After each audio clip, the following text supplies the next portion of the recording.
Now we'll learn about conditional formatting. Look at here. See here, in conditional formatting, if it is greater than 3, if I press these 3, see color got changed. If it is less than, if it is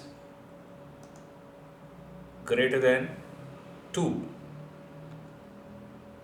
color got changed. If it is less than 6, see color got changed. Right? Now, I am going to show you something other also. Then see the bars. See, change here. See how it is getting changed. Right here, see. This data bar change. Okay, here, see the colors. How it is changing. If it is less than 3, colors are different. See here. Now, similarly, now see the change, colors change. All 7 are one color, all 6s are one color, all 5s are one color. Right, see another change. See here, like this, see. All 7s, as I told you. See, like this, you can do some conditional formatting of the table. By looking at this, we can do, there are many more are here. See, like this, you can do the conditional formatting.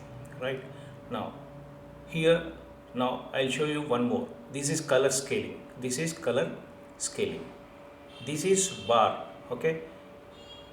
Gradient fill. This is called gradient fill and all. Right now we'll go to some arrows, directional arrows. See, all 7 has got, see, on the top green color, right? And less than the 4 has got something other color, okay? That is yellow arrow, and red is less than 2.